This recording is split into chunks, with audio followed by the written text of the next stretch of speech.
Good morning. My name's Tom Fresh, your host, to be with you for the next hour. Nice to have you with me this morning. It's nice to be back on this Monday morning. The book entitled The Ark and the Dove by J. Moss Ives.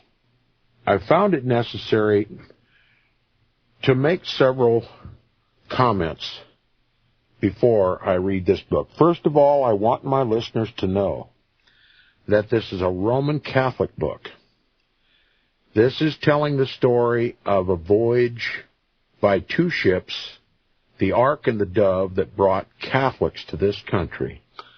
Catholics headed for the Maryland colony, a Catholic colony, a Roman Catholic colony.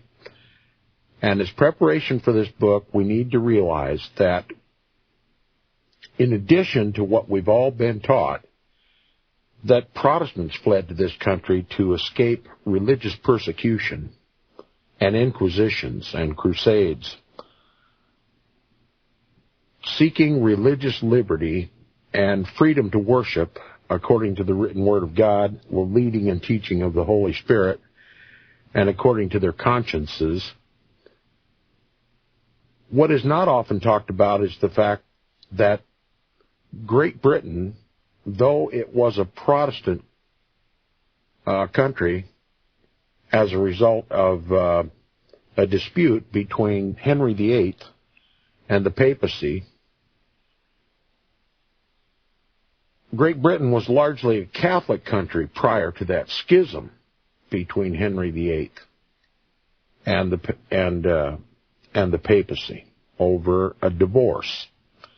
Henry VIII wanted to divorce his wife and wanted to marry Anne Boleyn, and the Pope would not grant his divorce. And so Henry VIII severed his ties with the papacy and took over the church, the state church in Great Britain, and he held to a Protestant faith. Now, the papacy has, according to its canon law, the papacy has the right, the divine right, to seat and unseat kings. And also the official teaching of the Roman Catholic Church is that there is no salvation outside the Roman Catholic Church. So from the papacy's point of view, what happened under the reign of Henry VIII was an extreme blow at the papacy. And it put the Catholics in Great Britain at risk, not able to enjoy their Catholic faith, at least to the extent that they were there a Catholic king on the throne. Now, the papacy set out to regain Great Britain and to reestablish the ancient faith, the Catholic faith in the country. And they did that by many, many means.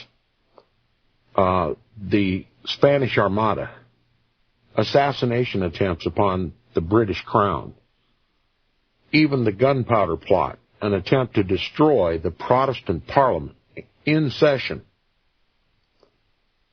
and the Jesuit intrigues into the government, assassination attempts, all kinds of government intrigue, political intrigue by the Jesuits, to restore to the papacy Great Britain, lock, stock, and barrel, to unseat its Protestant form of government and its Protestant church, and to reestablish the papacy as supreme ruler of Great Britain. And with the Babington plot, the gunpowder plot, the assassination attempts and everything, added to the fact that the Roman Catholic Church at that time was the largest landholder in the nation. And as I have learned from Averell Manhattan's book, The Vatican Billions, if you'll understand that to gain favor in the Roman Catholic Church, or to purchase indulgence, the forgiveness of sins for money, the Roman Catholic people gave to the church incalculable wealth, and much of that wealth was prime lands and estates in Great Britain. And it had gotten so bad that the Roman Catholic Church the papacy was the greatest landholder in the land. Up to a third of the land was owned by the papacy and its mendicant orders, the Dominicans, the Franciscans. And the papacy was the biggest landowner. And that wreaked havoc upon the economy of Great Britain. And as we've also learned from Avro Manhattan, in addition to the fact that Protestants, for the first times in their lives, received the gospel in their own language, that they could read the Bible for themselves and come to the uniform conclusion that the papacy is that described in the Bible, that it is the Antichrist church, that the papacy is the biblical Antichrist. As you heard, if you happen to hear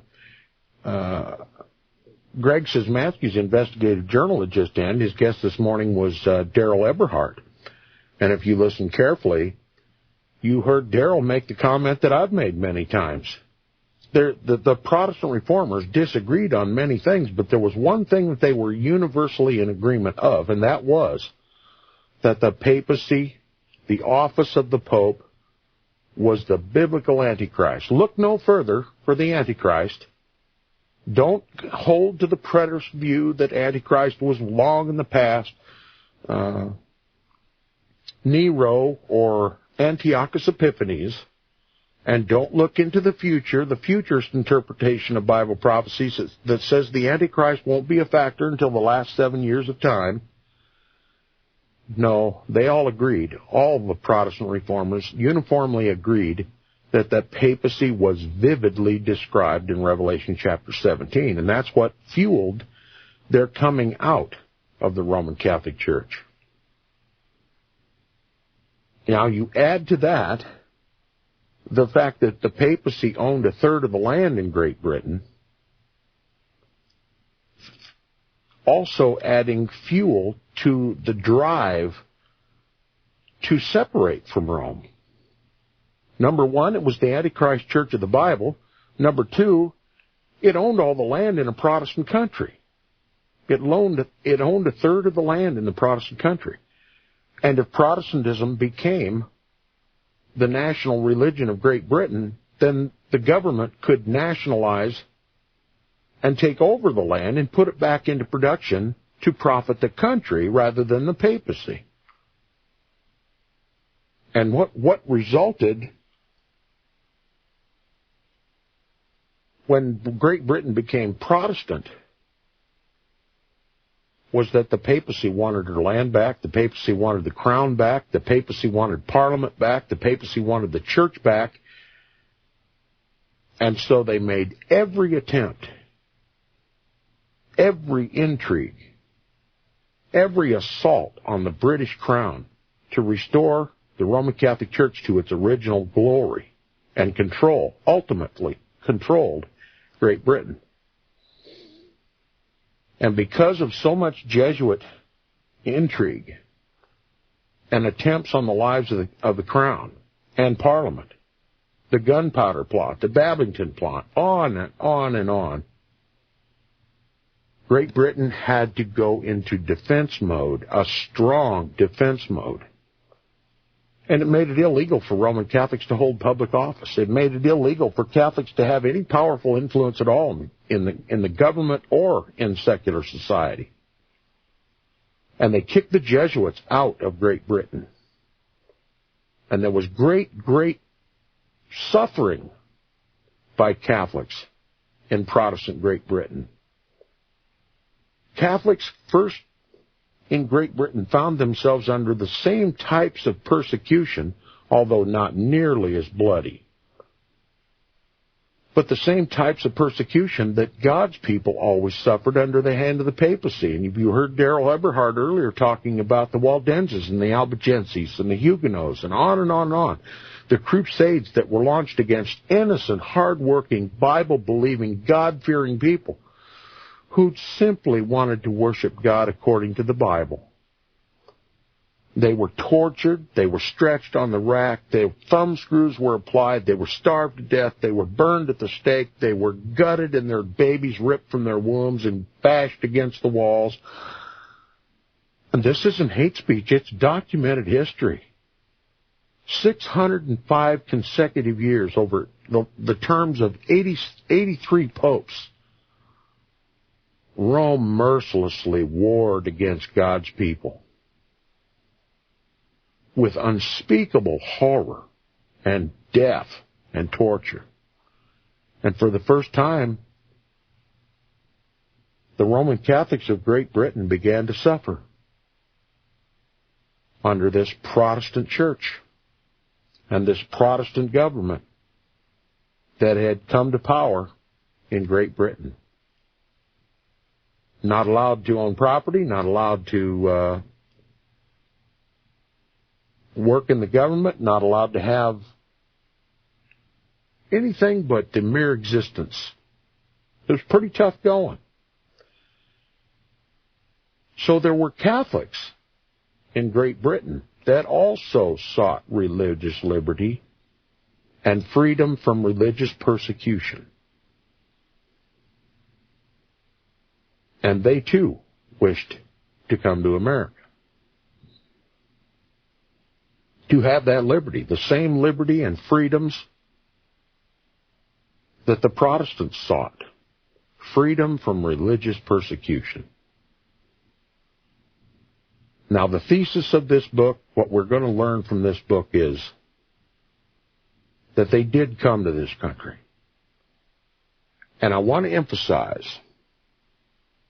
that it was Christopher Columbus under the sanction of Roman Catholic Spanish Queen and King Ferdinand and Isabella, which were sanctioned by the Pope to claim all lands in the Western Hemisphere for the Pope, that is for Roman Catholicism, that they sent Christopher Columbus. And it is to him that is credited of having landed on the American continent.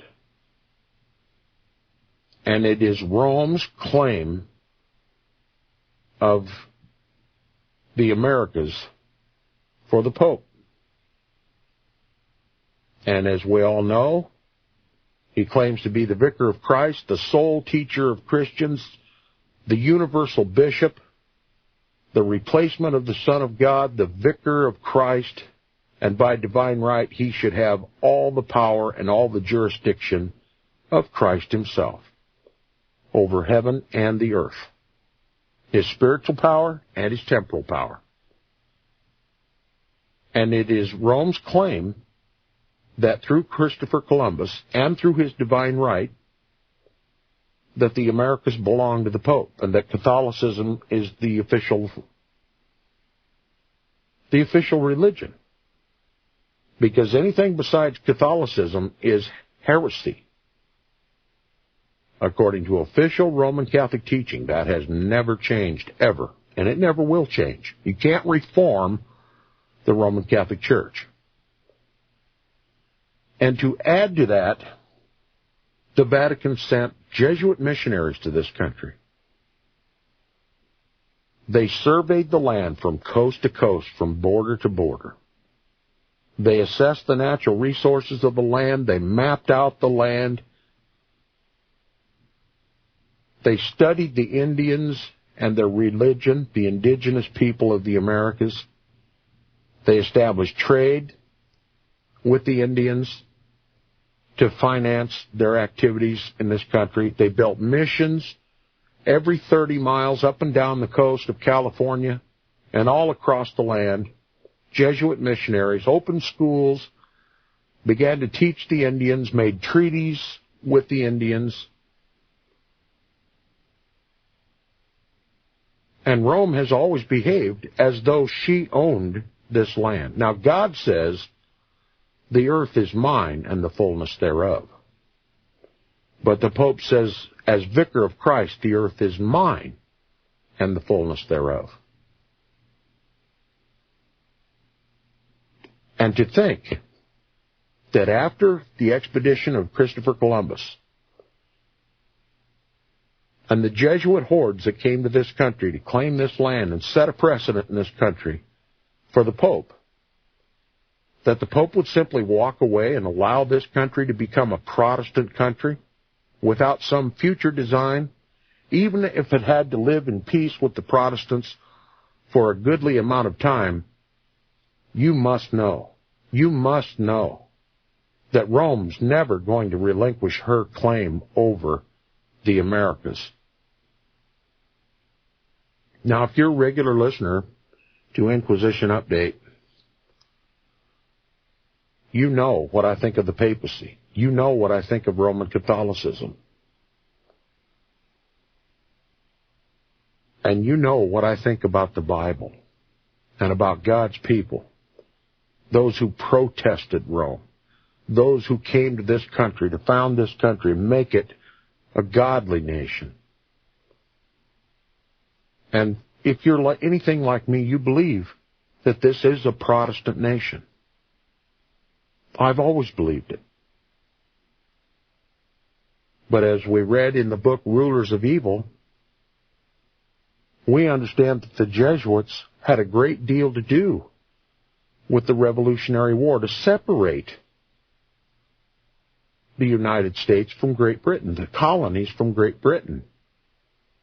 And there was a strategy behind that.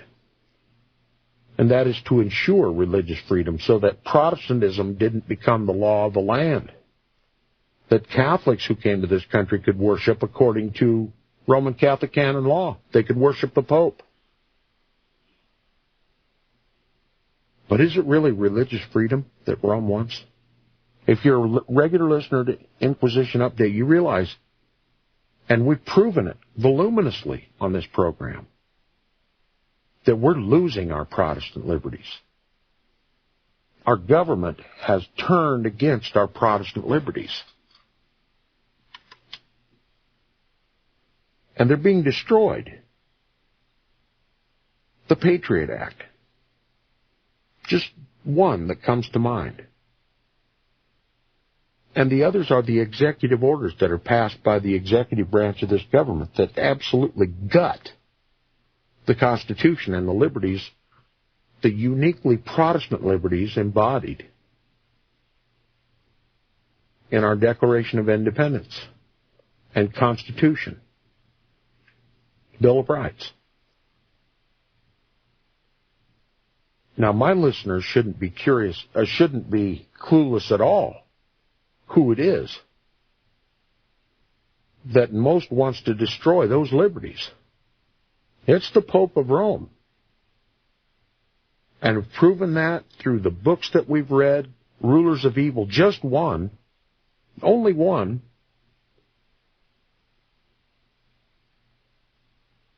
and the encyclical by Benedict XVI, Caritas in Veritate, the tenets of the Manhattan Declaration.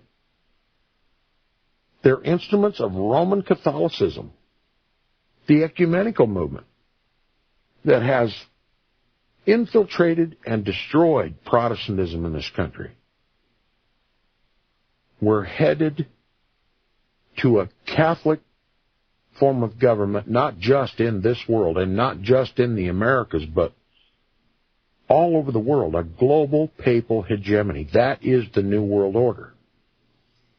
And we've brought the Bible to bear. Revelation chapter 13, we've come to realize through Nicholas Arthur and Bill Hughes that it's the United States that's spoken of as the second beast, that beast that came out of the wilderness, the beast that came out of the land,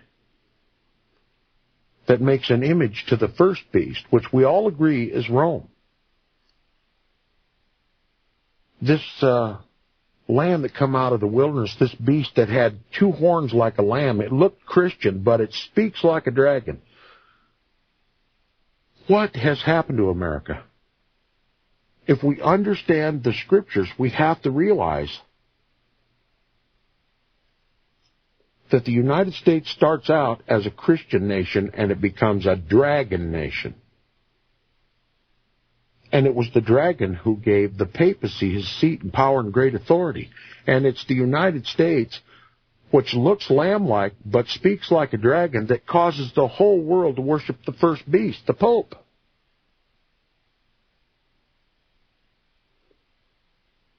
So what happened? We have to understand what happened. It's a subject that is avoided like the plague. How did the United States become a dragon-like government? And where does it get its authority to impose upon the world a beast-like universal world government under the headship of the Pope? What happened to quote-unquote Protestant America? And it is believed that when we get into this book, The Ark and the Dove, we're going to learn some things that's going to help us make sense of how this land could be transformed from that lamb-like image to that of the dragon. And we're going to have to come to grips with some really painful realities. Now, we've explored the Scriptures with Nicholas Arthur and Bill Hughes. Now we have to explore history. And we did that through Rulers of Evil by F. Tupper Saucy. Now, I don't agree with everything F. Tupper Saucy says, but nonetheless, the book is instructive. And this book, The Ark and the Dove, is going to fill some holes for us. It's going to help us understand even better how this lamb-like Christian, Bible-believing Protestant nation could somehow in its history be transformed into that which speaks as a dragon and causes the whole world to worship the first beast. This book, The Ark and the Dove, is going to fill in the blanks so that we can confirm our interpretation of Revelation chapter 13 and chapter 17, and we can also explain why our government is destroying Protestantism in the churches and in the Constitution, Bill of Rights, and Declaration of Independence. Our national sovereignty is being destroyed. We're slowly but surely being conformed to this new global government of the Pope. And through all this, we have to realize that we're returning to the dark days of the Inquisition, where religious persecution will define the day. And this book's going to help us understand that. So we're going to read what happened with the Ark and the Dove. What did it start and what resulted from it? And does it help explain what's happening today? We'll see about it. You're listening to Inquisition Update on LibertyRadioLive.com. We're going into a break. We'll return right afterwards and continue our reading in The Ark of the Dove by J. Moss Ives. Stay tuned.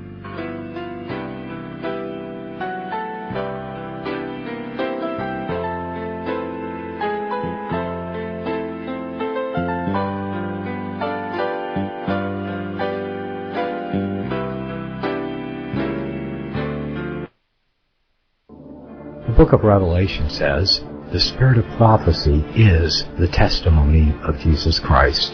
This is at the very heart of FirstAmendmentRadio.com. In that spirit, we have created the Prophecy Reality News app for all of your mobile devices, streaming First Amendment Radio 24 hours a day, 7 days a week. Available for your Apple, Android device, and smartphone, absolutely free.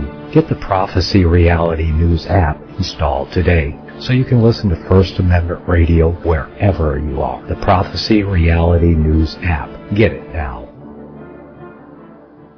The program you are listening to is 100% sponsored by you, the listener, on this First Amendment Rights Media channel.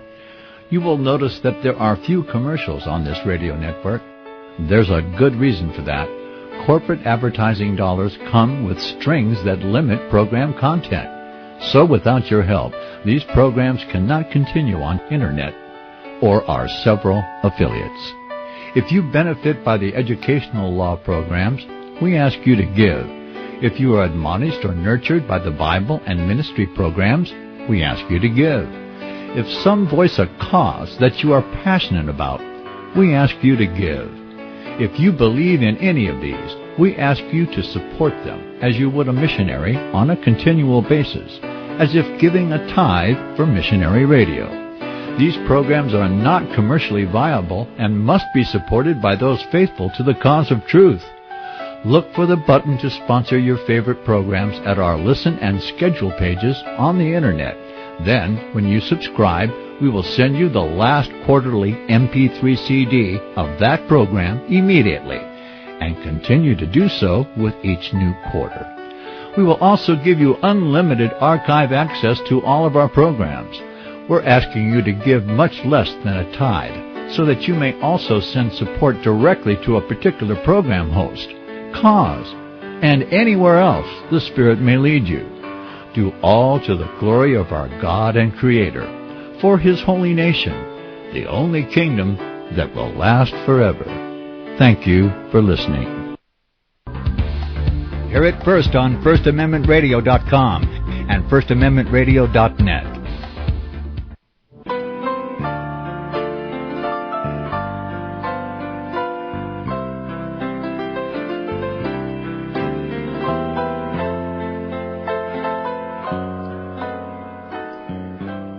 Welcome back to Inquisition Update.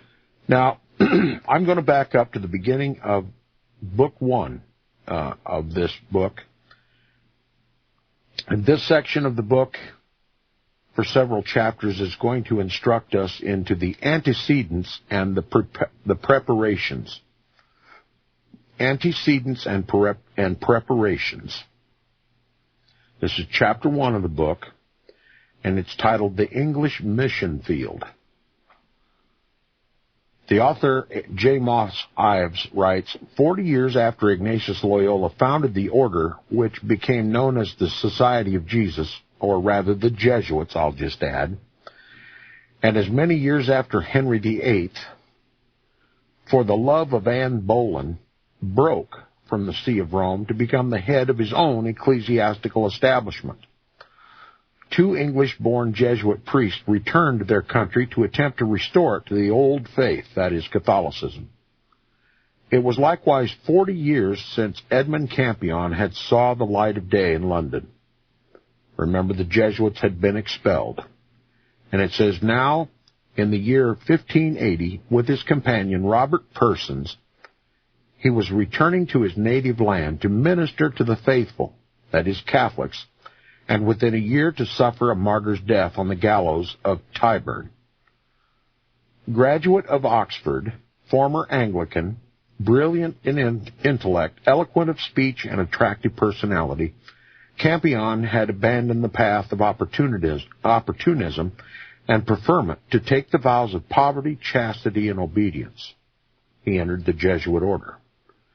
Persons, also an Oxford man, had been fellow and tutor at Balliol College and had attained eminence in scholarship.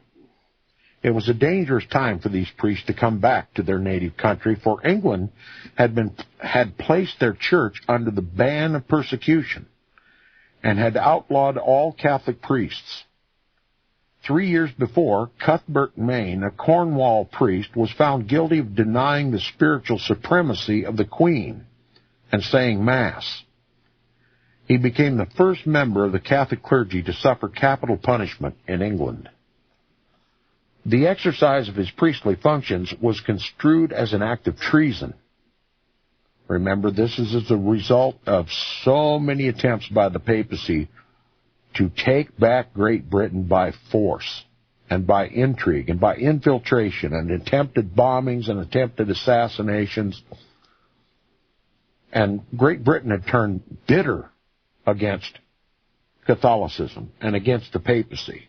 And it put down Catholicism, suppressed the Catholic faith, made practice of the faith publicly illegal. And if we understand the history, we can understand why Great Britain had to do what she did. Now it continues. It says, with Father Maine, there had been convicted as aiders and abettors of his treason 16 of his parishioners, including the owner of the house where Mass was said, for which a heinous crime he languished in prison for 28 years, and his estate was seized by the Crown. Okay, at that time, the Crown was in the business of seizing Roman Catholic properties, much as the Pope seized the properties of quote-unquote heretics. All right? And it says the majority of the English people were Catholic by tradition and by choice, and had desired no change in the established religion of the realm. Elizabeth, who had been half inclined to be Catholic herself, would not have persecuted her Catholic subjects of her own will, but behind the throne was her wily minister, William Cecil. William Cecil, remember that name. It was the hand and mind of this able politician, William Cecil, that ruled the land. It was he who decided there should be no return to the ancient faith, speaking of Catholicism. He said, with the aid of a powerful minority that, like its leader, had become immensely wealthy for the loot of the churches and of the confiscation of monastery and friars' lands, he had his way in England and became and remained Protestant. This came about not because of any hatred of the Catholic religion, but because Cecil and his followers were determined to protect their futures and their fortunes. They were fearful lest the plunder they had amassed would be lost to them if the old religion was restored. So who loaned the land before? The papacy.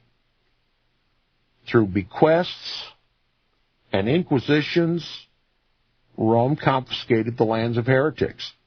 And Catholics purchased indulgences and forgiveness of sin and other ecclesiastical favors by donating money and gold and land to the papacy, to the point where the papacy owned a third of it, a third of the land of Great Britain. So there was very little left to sustain the country, since the proceeds of that land owned by the papacy ingratiated the coffers of the Pope. So here now we see this Cecil, William Cecil, who exploits the Protestant Church of England to nationalize those properties owned by the Pope and put them back into production for Great Britain and not for the Pope. And this he's accused of being, and maybe rightly so, accused of not so much being for Protestantism, but for maintaining his fortunes. All right. Pope Pius V had played into the hands of these men when he issued his bull of excommunication against the English Queen. Elizabeth had feared it, but when it came, it only angered her and made it all the easier for Cecil to bend her to his will. It served the cause of the English Catholics poorly and made their lot even harder. Anti-Catholic legislation of the most drastic nature was enacted. Conformity to the national church, that is, the Anglican Church, or the Protestantized Catholic Church of England. Remember, Protestantism became the government-sanctioned religion of Great Britain. The national church was Protestant. It said conformity to the national church was made the dividing line between patriotism and treason. And the oath of supremacy was the means whereby conformity was enforced. So the oath of supremacy was an oath to maintain the Protestant faith as supreme in the land. Never that it should ever return to the Roman Catholic Church. Now, there were more Catholics in England, although all through the reign of Elizabeth, than most historians have ever been willing to admit. These two Jesuit missionaries had come to testify what they had reason to believe were the longings and desires of the larger part of their fellow countrymen. Now, the book still maintains that the majority of Britons were still Catholic at heart. And these two Jesuit missionaries came, and you might know that the Jesuits had been kicked out of the land, and they were criminals. They were traitors, considered treasonous, having attempted to blow up Parliament and assassinate heads of state.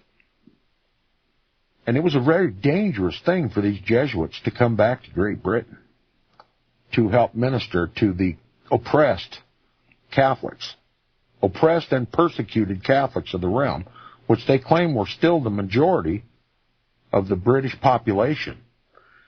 He continues, he says, they knew that their task would be a difficult one and fraught with danger.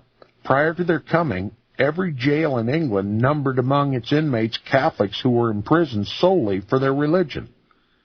Many of these had died while they were incarcerated.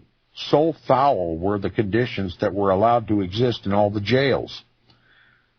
Death had annually thinned the ranks of the secular clergy, who had remained in the face of persecution and who were endeavoring, as best they could, to minister to those who, like themselves, had kept true to the Catholic faith.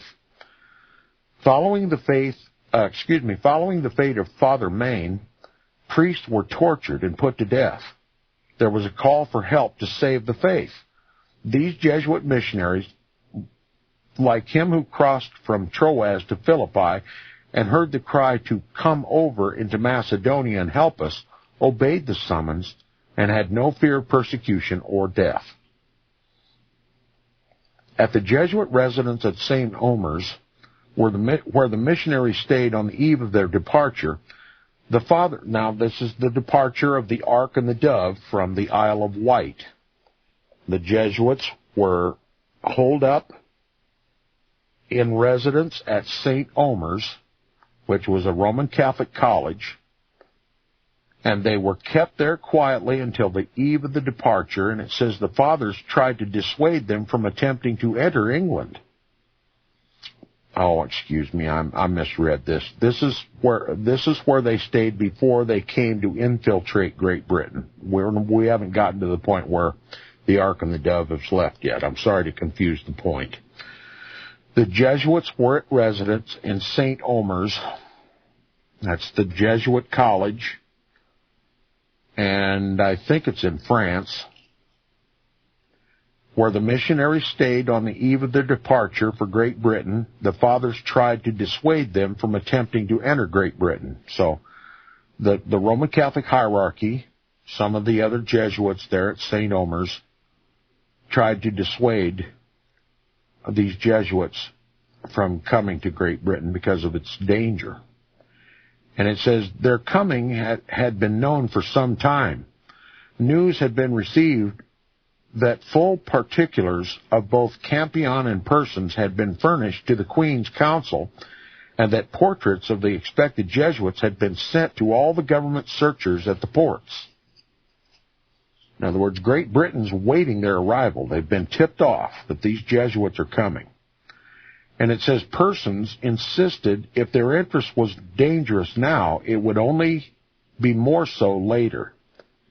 They had made deliberate choice, and no fear of danger or peril to themselves could now deter them. It was decided that persons would first make the attempt, and if he succeeded, he would send for Campion. By adopting clever disguises, they were able to elude the cordon of spies and watchers that had been thrown out to prevent their landing. Persons was disguised as a soldier and obtained consent for his friend to follow him. Campion came over a few days later disguised as a merchant. When it became known that the Jesuits were actually in England and had outwitted the police, there was consternation in the Privy Council. William Cecil, had both respect and fear for, quote-unquote, the light cavalry of the Pope. That's how they describe the Jesuits, the light cavalry of the Pope, and had made up his mind that there would be no work of the Counter-Reformation in England to thwart his ends. All right, there's a direct reference and a direct connection between the Jesuit order and the Counter-Reformation in the opinion of England. And that should be our opinion, too, because it was the Jesuits who were commissioned to destroy Protestantism. That's why they were brought into existence, to destroy Protestantism wherever it is found, and to convert the world to Catholicism, and to raise the papacy to world supremacy. That is the stated mission of the Jesuit order, and the Jesuits launched and fomented the Counter-Reformation in England. And this is just another example. And it says, he knew Campion. He had been captivated by the eloquence of the young priest, as had Elizabeth herself when Campion was a student at Oxford, and he had called him, quote, one of the diamonds, unquote, of England. He now had reason to fear his power and influence. A royal proclamation was issued which warned all persons who knew of or heard of any Jesuit in the kingdom and did not reveal where he was concealed, that they should be prosecuted and punished as abettors of treason. So England is really putting up the heat. They're going to find these Jesuit priests in that country. And they're going to make criminals of anyone who would harbor them or protect them as aiders and abettors of treason. Now, it's a capital crime. And it says within a few months after landing of persons in Campion had come to the close of the session of Parliament in the 23rd year of the reign of Elizabeth. With its closing was passed the usual act of grace and pardon covering every crime from murder to petty larceny, but there was one exception. The new crime of nonconformity was not to be condoned, nor the offender pardoned. Nonconformity meant you must become Protestant. You must swear your allegiance to Protestantism. You must swear your allegiance to the Protestant crown. And failure of nonconformity was not to be condoned, nor was the offender to be pardoned. To this land of persecution overshadowed and overlorded by the greatest arch-plotter in English history came these Jesuit missionaries with the fond purpose at heart to restore their native land to the Orthodox faith, that is, to Catholicism. As Jesuits had been accused of complicity in every plot against established rule in Protestant countries, it's not surprising that in the reign of Elizabeth they should be accused of plotting to overthrow the English government. Secrecy and the use of disguise necessarily surrounded the labors of the mission priests, but these had nothing to do with political intrigues and plots of assassinations. There was no trace of secular intrigue in the reports of the early missionaries sent to Rome.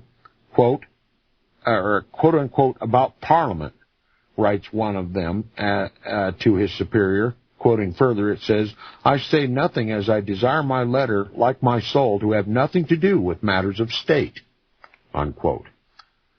Had not the mission kept clear the politics had the mission kept clear of politics in the way it did, Professor Mayer said, quote, it could not have achieved its great religious success, unquote.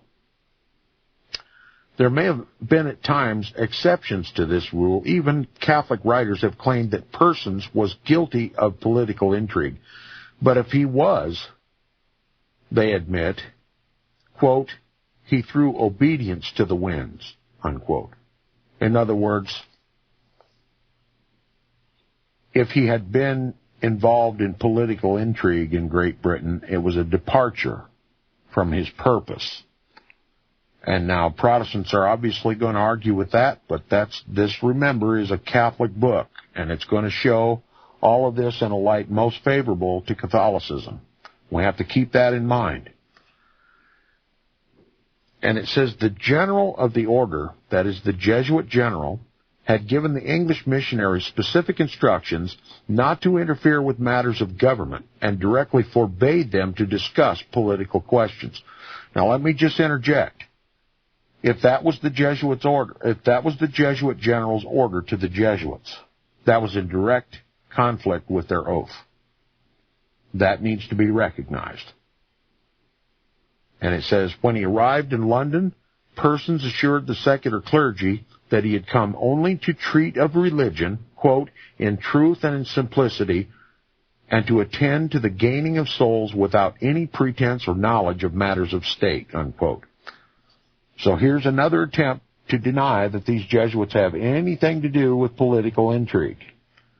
And if you're familiar with the Jesuit oath, you know that that is their primary function. Their primary oath is to get involved in matters of state and to use the government and to convert the government to Catholicism and then impose persecutions upon non-Catholics.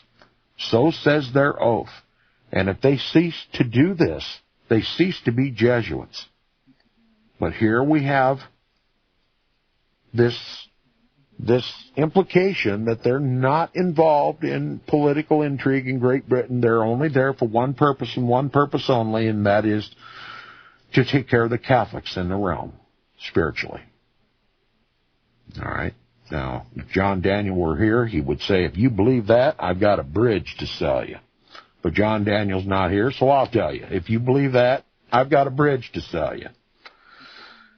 Now, if Parsons did stoop to intrigue, it says, it was in obedience to orders.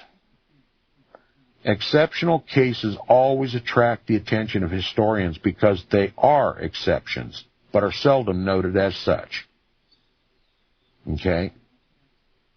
So if Parsons did get involved in political intrigue during this period of time, it was because of disobedience to orders.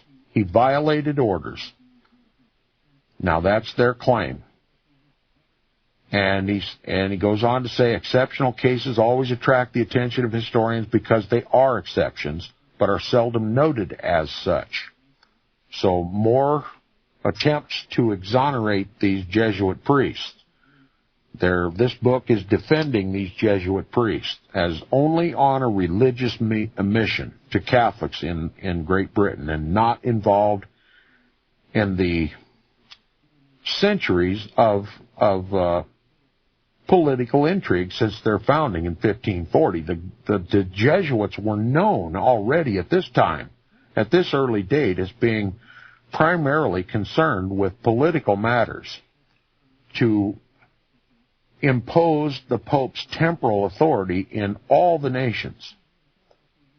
Okay? So this mission to Great Britain is supposed to be an exception, and any violation of a peaceful religious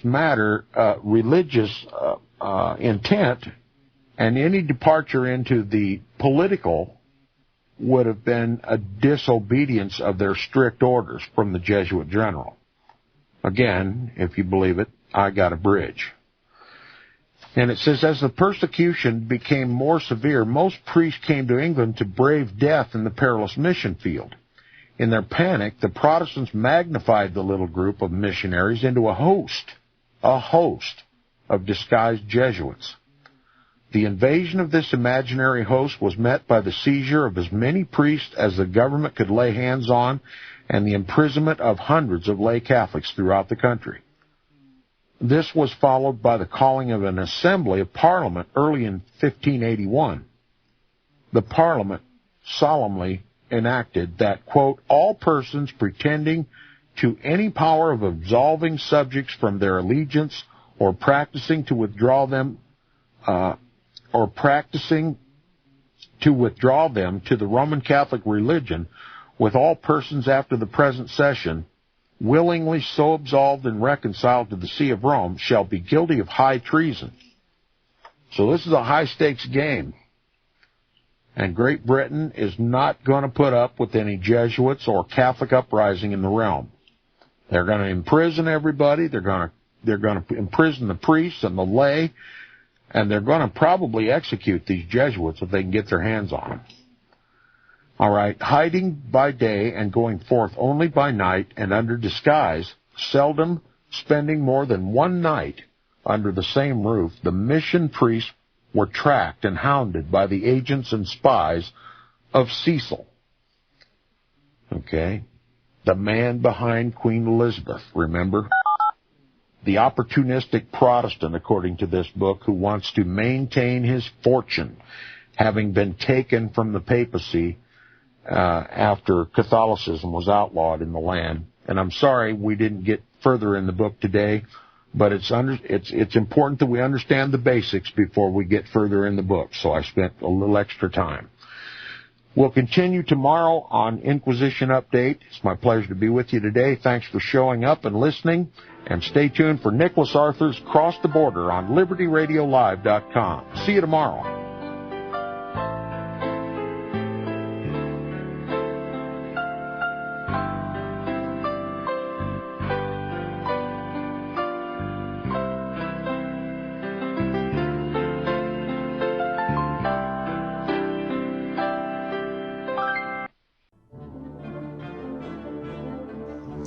Visit crosstheborder.org, CROSS, crosstheborder.org, to get your print, EPUB, or PDF version of Nicholas Arthur's new book titled When the Third Temple is Built.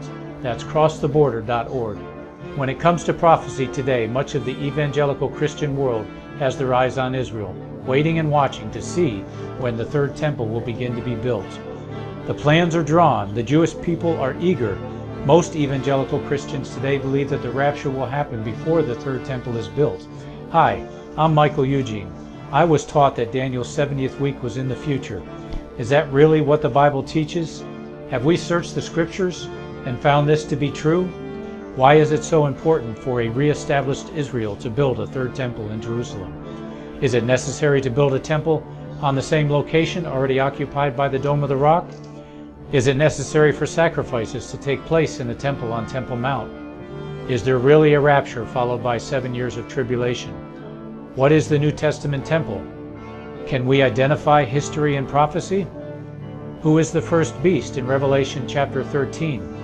Who are the 7 kings in Revelation 17? I have asked all these questions, and I have found Nicholas Arthur's new book, When the Third Temple is Built, answers all these questions and more using Scripture to interpret Scripture.